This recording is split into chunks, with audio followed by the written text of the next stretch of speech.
Tank, he got the power, and he got the equalizers. Anything can happen with Tank.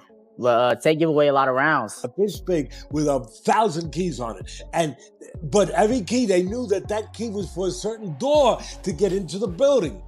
When he's moving around, I'm saying he's the super with that big key ring, and he's looking for the right key to get in the door. A chess match.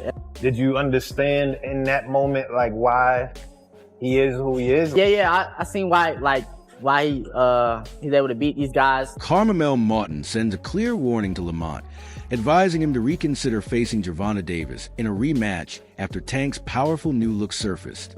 Curmel emphasizes that Gervonta's strength and refined skills make him a dangerous opponent. He points out that Tank's status as the face of boxing is well-earned and reminds everyone that unexpected outcomes are always possible when he fights. Moton suggests that stepping in with Davis for the rematch is a serious gamble. Guys put the pressure, got some skills himself, and I feel like it's gonna be a great fight. I know I'm the better fighter, the more sharper fighter, and I know I'm working harder than him. So, we're gonna see. But I know that I have what it takes, and I'm gonna prove it on the first. Gervonta Davis's recent training footage is causing serious buzz. In a brief gym clip, his physical condition alone signals danger. He's visibly more muscular and moving with explosive speed and focus. Every punch he throws shows sharp intent and frightening accuracy. Observers are quick to note that this version of Davis isn't just training, he's preparing to dominate. His intense form is a reminder that he's not taking the upcoming rematch lightly at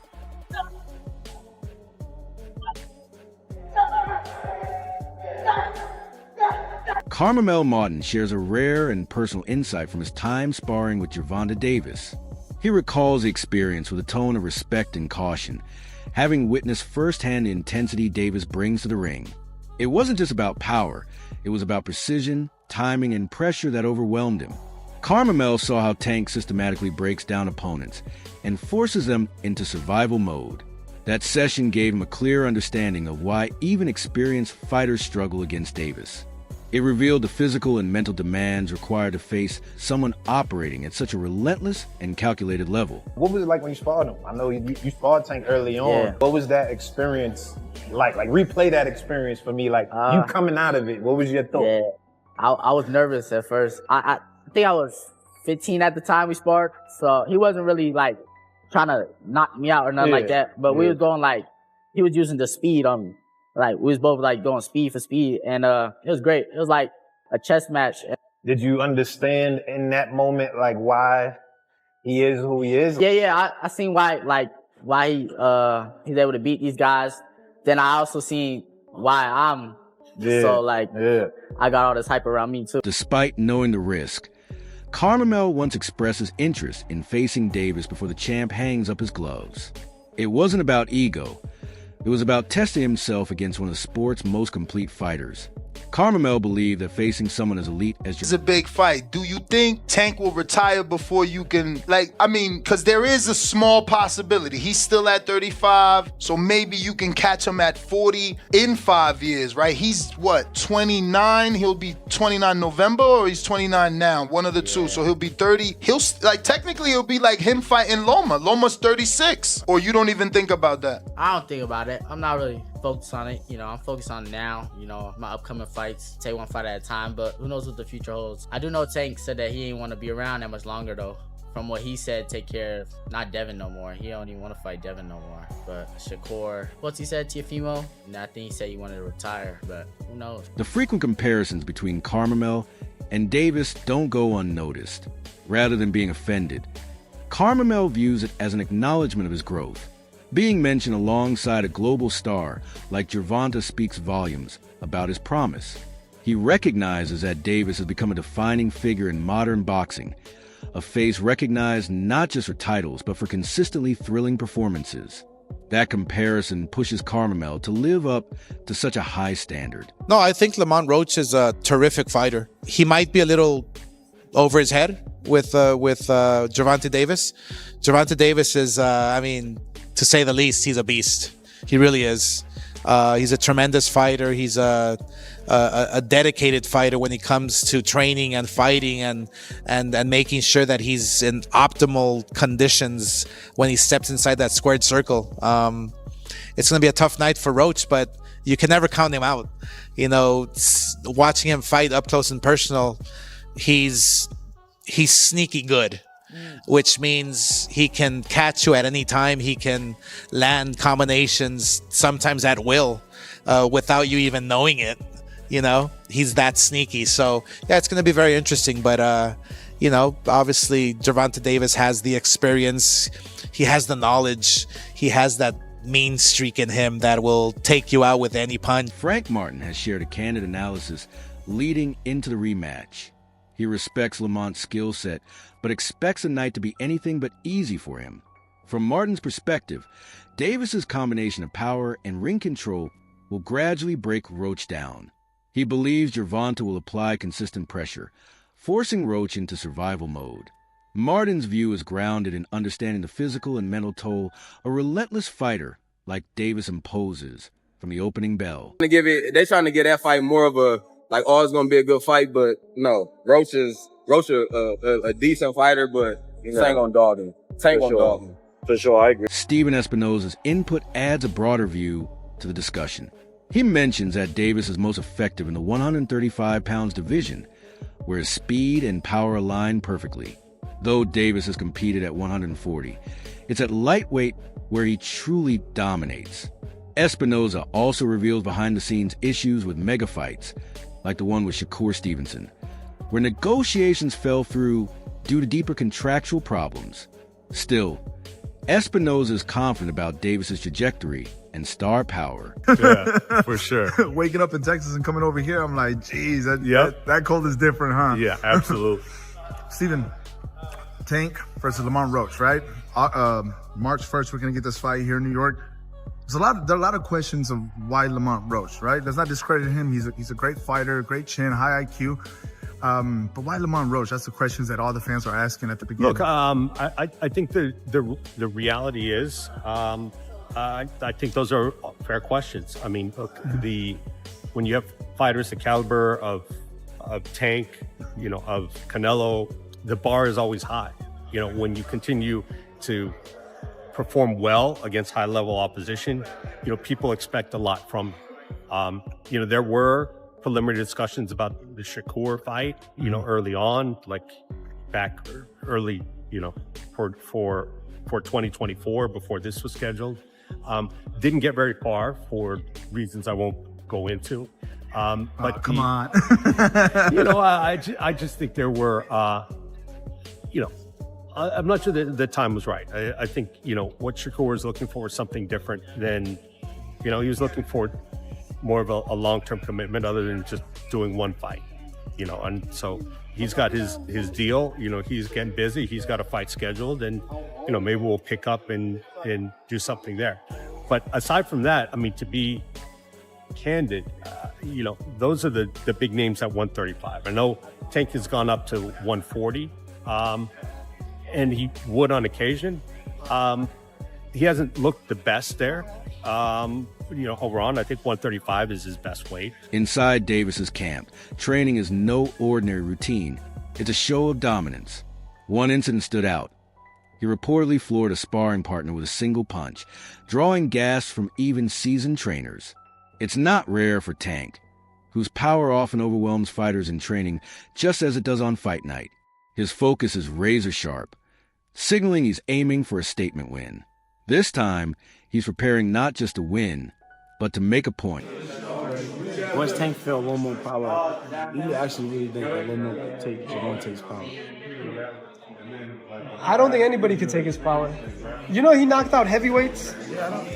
I was there. Tell me the story. What happened? Tank, what's the one boy name? No, don't say a name. I don't want to embarrass anyone. Oh, no, you're right. But tell people what happened.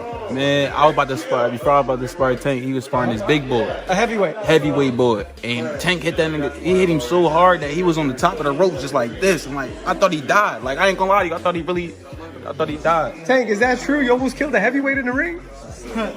That's what he said. Should be happening. Because he asked me, how does a 135-pounder take your power? I said, I don't think anybody takes the power. Just not get in there with me. That's it. That's how they see it. Were you shocked when you saw that? Huh? Were you shocked? I was just like, man, he better not do that shit to me. And you know what else he told me? You punched him upstairs, he lost feeling in his leg. No, he did. You told me that, right? Keep it a beat, yeah. No, it happened.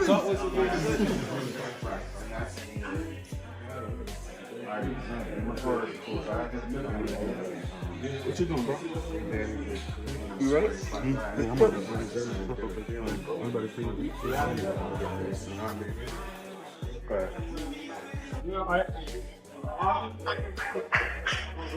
What's he? Yeah.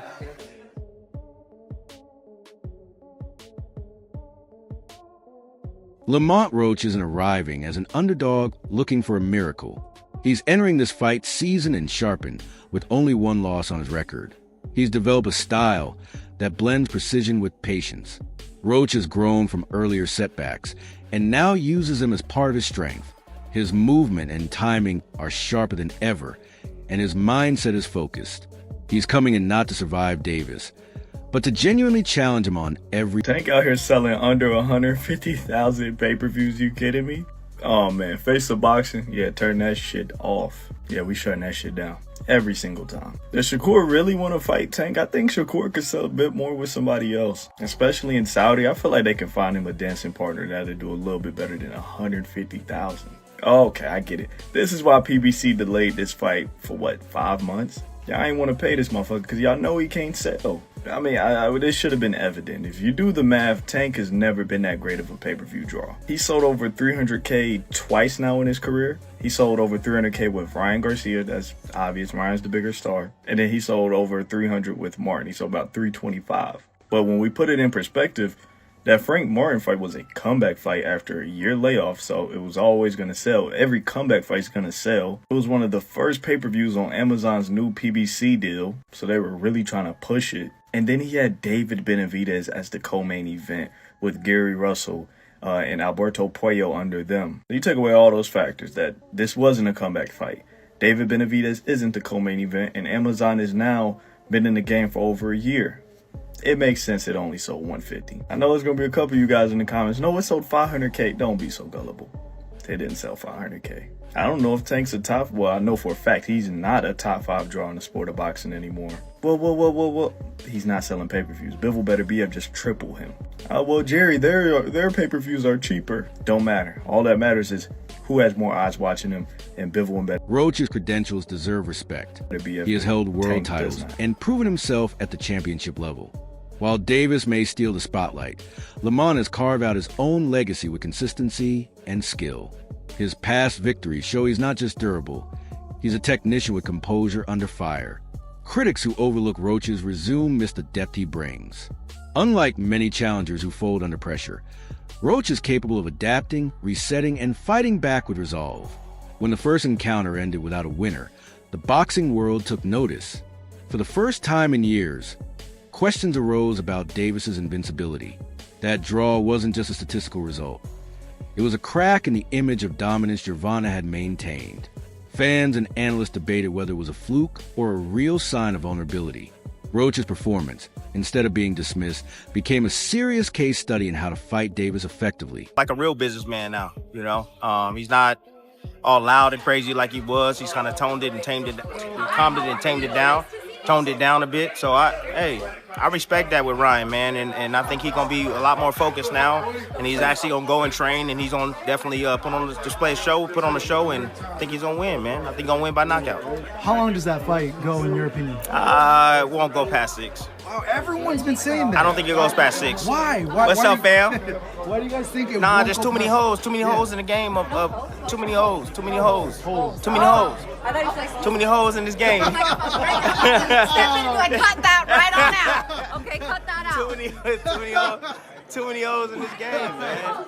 Y'all know, man. Come on, ain't nobody stupid. You know what I'm saying? Stevie Wonder, you can see that he got a lot of hoes in this game, man. You know, he's very unconventional, but you know, got some pop on his shots, but that's it. You know, I think Ryan's gonna catch him with that left hook, and it's gonna be night-night. How shocking would it be if Rolly pulled the upset?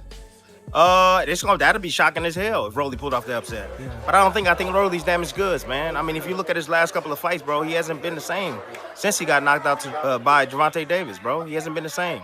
You know, sometimes one fight can ruin your entire career, man. He's just not the same. He's not the same mentally. He's not the same physically, bro.